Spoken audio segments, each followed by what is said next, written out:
ഈ ട്രിപ്പ് അബുദാബിയിൽ നിന്നും ഒമാനിലെ മസ്കറ്റ് വരെയുള്ള ഒരു റോഡ് ട്രിപ്പാണ്. ഞങ്ങൾ ആഫ്റ്റർനൂൺ ആണ് സ്റ്റാർട്ട് ചെയ്തത് നമ്മുടെ പജേറോ കാറിൽ. Full road trip vibe. Oman ബോർഡറിലെത്തിയപ്പോൾ അവിടെ ചെക്കിംഗ് ഉണ്ടായി. Vehicle insurance കമ്പൽസറിയാണ്.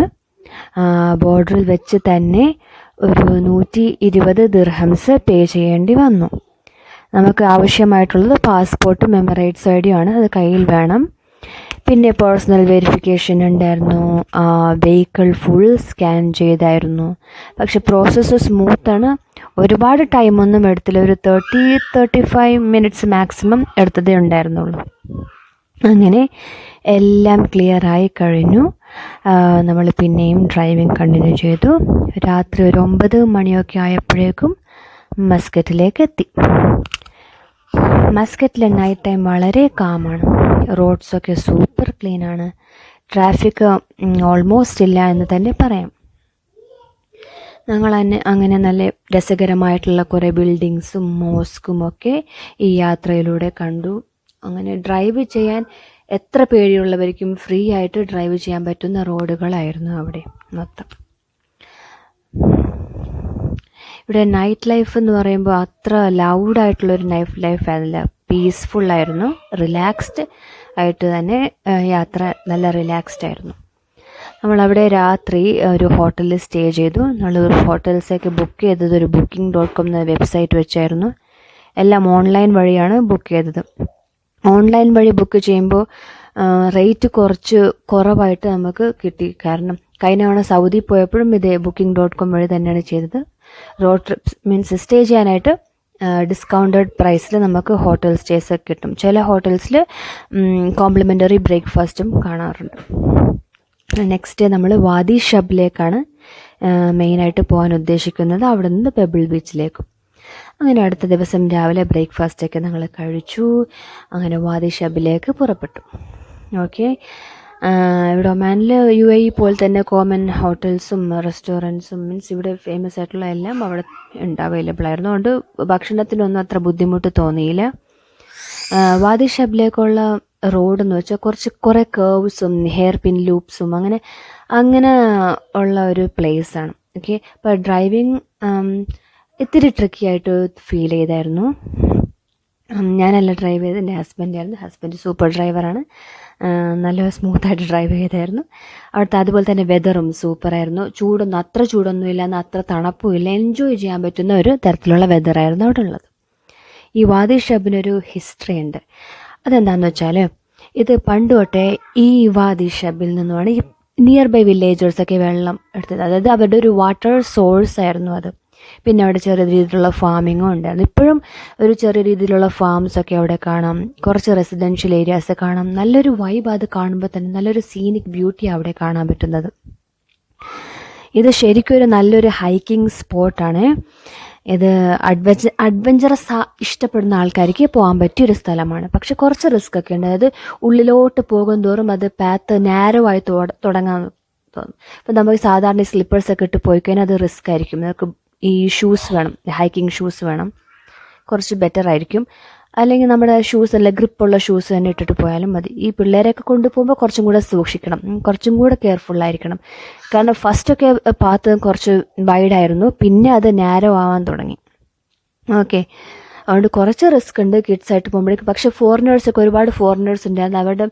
അവർ ഈ ബേബി ക്യാരിയിങ് ബാഗ്സ് ഉണ്ടായിരുന്നല്ലോ, ബേബീസിനെ ക്യാരി ചെയ്യുന്നത്, അതും യൂസ് ചെയ്തിട്ടായിരുന്നു അവർ വന്നിരുന്നത്. അതും കൊണ്ട് അവർ ഹൈക്ക് ചെയ്യുന്നുണ്ടായിരുന്നു. ഓക്കെ, പക്ഷെ അവർക്കൊക്കെ കുറച്ച് എക്സ്പീരിയൻസ് കാണുമായിരിക്കും.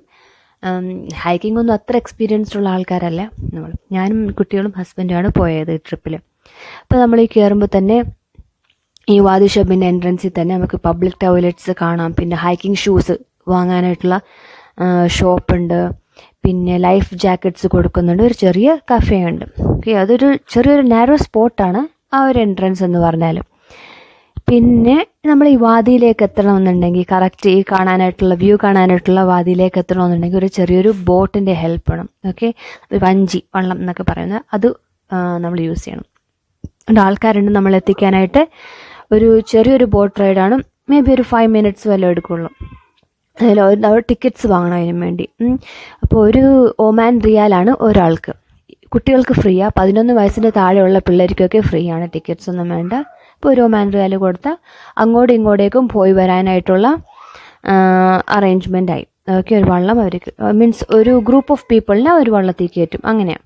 ഓക്കെ, അങ്ങനെ നമ്മൾ വാദി ഷബിലേക്ക് എത്തി. അവിടെ ഒയാസിസ് പോലെയൊക്കെ കാണാം, അപ്പുറത്ത് വെള്ളം, ഇപ്പുറത്തെ ഒരു ഫാം പോലെ, പിന്നെ കുറച്ച് ആനിമൽസിനെ കാണാം. പക്ഷെ അവിടുത്തെ ഒരു മൗണ്ടൻ വ്യൂ ആണ് ശരിക്കും കാണേണ്ടത്. എൻജോയ് ചെയ്യാൻ പറ്റുന്ന ഒരു മൗണ്ടൻ വ്യൂ തന്നെയാണ്. വെള്ളമൊക്കെ നല്ല ഗ്രീൻ കളർ, ക്രിസ്റ്റൽ ക്ലിയർ, നല്ല ഫ്രഷ് വാട്ടർ. ഓക്കെ, ആ മൗണ്ടൻസ് കാണുമ്പോൾ അവിടുത്തെ കേവ് പോലെയൊക്കെ ചില പാർട്സിൽ കാണാൻ പറ്റുന്നുണ്ട്. പിന്നെ അവിടെ ഒരു ഡോറും ഗേറ്റൊക്കെ വെച്ചൊന്ന് മറച്ചു വെച്ചേക്കുന്ന പോലെ കാണാം. അവിടെയൊക്കെ ഒരു ആൾതാമസം ഉള്ള പോലെ ഒരു ഫീൽ കാണുന്നുണ്ട്. ചില സ്ഥലങ്ങളൊക്കെ നല്ല സൂപ്പറാണ്, സൂപ്പർ കർവിയാണ്. അതുപോലെ തന്നെ ഇത്തിരി ഡേഞ്ചറസും റിസ്ക്യൂ ആയിരുന്നു. അങ്ങനെ ഹൈക്കിംഗ് ടൈമിന് പറ്റിയ പ്ലേസ് ആണെന്ന് വേണമെങ്കിൽ പറയാം. പക്ഷേ കുറച്ച് ഡേഞ്ചറസ് ആയിട്ട് തോന്നി ഉള്ളിലേക്ക്. ഇപ്പോൾ കിഡ്സിനെയും കൊണ്ട് പോകുമ്പോഴേക്കും ഇത്തിരി ബുദ്ധിമുട്ടായിരുന്നു. അതുകൊണ്ട് നമ്മൾ അതായത് ഈ ചെറിയ കുട്ടികളെയും ക്യാരി ചെയ്ത് പോകേണ്ടി വരും. ഇപ്പോൾ രണ്ടാമത്തെ മോന് 2 വയസ്സായതുകൊണ്ട് അവൻ അത്രയും നാരോ പാത്തിൽ കൂടെ മീൻസ് അഡ്ജസ്റ്റൻ്റ് ആയിട്ട് പിടിച്ച് നടക്കാൻ പറ്റില്ല. അതുകൊണ്ട് നമ്മൾ എൻഡ് പോയിന്റ് വരെ പോയില്ല, എന്നാലും മാക്സിമം സ്ട്രെച്ച് നടന്നെത്തി.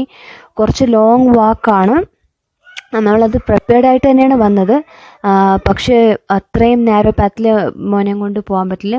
ബട്ട് ഒരു മിഡിലായപ്പോഴേക്കും നമ്മൾ ആ വാക്കിങ് നിർത്തി. അപ്പുറത്ത് വാട്ടർഫോൾസും സ്വിം ഏരിയ ഒക്കെ ഉണ്ടെന്ന് പറയുന്നുണ്ടായിരുന്നു പോയി വന്നവർ. പക്ഷെ നമുക്ക് അത്രയും പോകാൻ പറ്റിയില്ല. ഓക്കെ, പിന്നെ നമ്മളപ്പോൾ അതുകൊണ്ട് മൗണ്ടൻ വ്യൂസ് അതൊക്കെ ക്യാപ്ചർ ചെയ്തു. അങ്ങനെ യാത്രയെ കണ്ട് വ്യൂ ഒക്കെ കണ്ട് രസമായിട്ട് ഇതായിപ്പോയി. അവിടുത്തെ കല്ലുകളൊക്കെ കണ്ട് എല്ലാം എടുത്തും കൊണ്ട് പോകാൻ തോന്നുന്നു, അത്രയ്ക്ക് ഭംഗിയാണ് ആ ബ്യൂട്ടി. പിന്നെ ഞങ്ങൾ തിരിച്ച് നടന്നു, ബോട്ട് പോയിന്റിലേക്ക് തന്നെ തിരിച്ച് പോയി. മീൻസ് ഈ മൗണ്ടൻ ഇറങ്ങി പിന്നെയും ആ ഒരു പാത്തിലേക്ക് കൂടെ തിരിച്ച് പോകണം, എന്നാലേ ആ ഒരു ബോട്ട് പോയിന്റിൽ എത്താൻ പറ്റുള്ളൂ. അപ്പം അത്രയും നടക്കുന്ന അത്രയും ദൂരം തന്നെ റിട്ടേൺ നടക്കുകയും വേണം കേട്ടോ. അതും കൂടെ ഒന്ന് ശ്രദ്ധയിൽ വെച്ചേക്കണേ. അപ്പം അതിനൊക്കെ പ്രിപ്പയർഡ് ആയിട്ട് വേണം പോകാൻ. കുറച്ച് ദൂരം നടന്നപ്പോൾ തന്നെ ദാഹിക്കാനൊക്കെ തുടങ്ങി.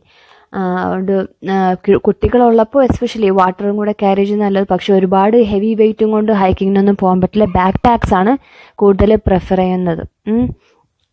അപ്പോൾ നമ്മൾ ഈ സെയിം ടിക്കറ്റ് യൂസ് ചെയ്ത് തന്നെ ബോട്ട് മീൻസ് ആ വള്ളത്തിൽ കയറി തിരിച്ച് നമ്മൾ വണ്ടി പാർക്ക് ചെയ്ത സ്ഥലത്തേക്ക് തന്നെ പോകണം. അപ്പോൾ ഇതുവരെ നമ്മുടെ വാദി ഷബിലെ ട്രിപ്പായിരുന്നു. അത് കഴിഞ്ഞ് തൊട്ടടുത്ത് തന്നെ പെബിൾ ബീച്ച് ഉണ്ട്. ഇനി പെബിൾ ബീച്ചിലേക്കാണ് നമ്മൾ യാത്ര ചെയ്യുന്നത്. അതൊരു 5 minutes ഡ്രൈവാണ്. നമുക്ക് ഈ 4x4 വണ്ടിയൊക്കെ ആണെങ്കിൽ കുറച്ചും കൂടെ എളുപ്പമായിരിക്കും. നമ്മുടെ ഈ റോക്സിലും കൂടെയൊക്കെ ഡ്രൈവ് ചെയ്യാനായിട്ട് സുഖമായിരിക്കും. അങ്ങനെ ഈ പെബിൾ ബീച്ച് അടുത്ത് തന്നെയാണ്. ഇതിന് വേറൊരു പേരും കൂടെ ഉണ്ട്, ഈ പെബിൾ ബീച്ചിൻ്റെ പേര് കേൾക്കുമ്പോൾ തന്നെ ഫുൾ പെബിൾസ് അവിടെ. ഇതിന് വേറൊരു പേര് ഫിൻസ് ബീച്ച് എന്നാണ് അവിടുത്തെ ലോക്കൽ ആൾക്കാരൊക്കെ വിളിക്കുന്നത്, ഫിൻസ് ബീച്ച് എന്നാണ്. അങ്ങനെ ഈ ബീച്ചിൽ ഫുള്ളും പെബിൾസ് ആണ് ആക്ച്വലി. നല്ല ഒരുപാട് പോളിഷ്ഡ് പെബിൾസ് ആക്ച്വലി, വെറും കോഴ്സ് പെബിൾസ് എന്ന് പറയുമ്പോൾ തന്നെ നല്ല സ്മൂത്ത് സർഫസ് ഉള്ള ഒരു സ്റ്റോൺ പെബിൾസ്. ഇത് കുറച്ചും കൂടെ ഗ്ലേസിങ് ഒക്കെ ഉള്ള, കണ്ടാൽ തന്നെ ഒന്ന് എടുക്കാൻ തോന്നുന്ന തരത്തിലുള്ള പെബിൾസ് അവിടെ കൂടുതലുള്ള. അങ്ങനെ ഈ ബീച്ച് സാധാരണ ബീച്ചിനേക്കാളും വളരെ വ്യത്യാസമാണ്. ഓക്കെ, ഈ കടല തിരമാലകളൊക്കെ വന്ന് അടിച്ച് ഈ സ്റ്റോൺസിനെ റൗണ്ട് ഷേപ്പാക്കി നല്ല പോളിഷ്ഡാക്കി ഡെക്കറേറ്റ് ചെയ്ത് വെച്ചേക്കുന്ന പോലെ ഒരു ബീച്ച്. അതുതന്നെ ഇവിടുത്തെ പെബിൾസ് ഡിഫറെൻറ്റ് ഷെയ്ഡ്സ്, ടെക്സ്ചർ, എങ്ങനെ ഭയങ്കര ഒരു അത്ഭുതം അവിടുത്തെ പെബിൾസ് കാണുമ്പോൾ തന്നെ നല്ല ഭംഗിയാണ് കാണാൻ.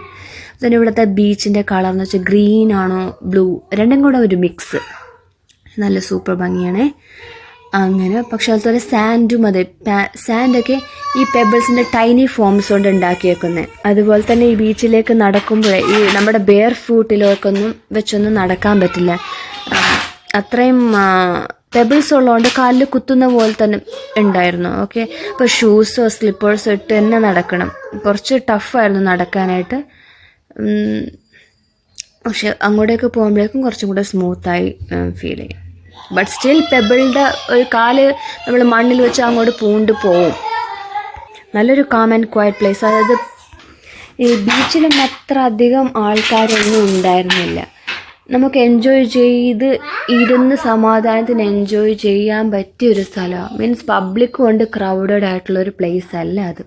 അതുകൊണ്ട് തന്നെ നല്ലൊരു ഫോട്ടോഗ്രാഫിയൊക്കെ ചെയ്യാൻ പറ്റിയ ഒരു മൂവീസ്, മീൻസ് ഷോർട്ട് മൂവീസൊക്കെ എടുക്കാൻ പറ്റും. അത്രയും നല്ല മീൻസ് കാം ആൻഡ് ക്വയറ്റ് ആണ് ഫസ്റ്റ് ഓഫ് ഓൾ. പിന്നെ അതിൻ്റെ ബ്യൂട്ടി. ഓക്കെ, അതുകൊണ്ട് അത് നല്ലൊരു പ്ലേസ് ആയിരുന്നേ. വലിയ പൈസ ചിലവൊന്നും വരില്ല പോവാനായിട്ട്. ആകെ ഈ വരുന്നത് പെട്രോൾ അടിക്കണം, പിന്നെ ഈ വണ്ടിയുടെ ഇൻഷുറൻസ് എടുക്കണം, പിന്നെ ഫുഡിൻ്റെ കാര്യം, അതും മാത്രമേ ഉള്ളൂ. മീൻസ് വളരെ എക്സ്പെൻസീവ് ആയിട്ടുള്ളൊരു ട്രിപ്പൊന്നും അല്ല ഇത്. ഓക്കെ, അതുകൊണ്ട് എൻജോയ് ചെയ്യാൻ പറ്റും നല്ലതുപോലെ. പിന്നെ അവിടെ നിന്ന് തിരിച്ച് പേബിൾ ബീച്ചിൽ നിന്ന് ഡയറക്റ്റ് നമ്മൾ തിരിച്ച് UAE തന്നെ പോയി. അങ്ങനെ കൺക്ലൂഡ് ചെയ്യുകയാണെങ്കിൽ നമുക്ക് പറയാം ഇതൊരു നല്ലൊരു ട്രിപ്പായിരുന്നു. ഷോർട്ട് ട്രിപ്പാണ്, പക്ഷെ നല്ലപോലെ എൻജോയ് ചെയ്യാൻ പറ്റിയ ബ്യൂട്ടിഫുൾ ട്രിപ്പായിരുന്നു.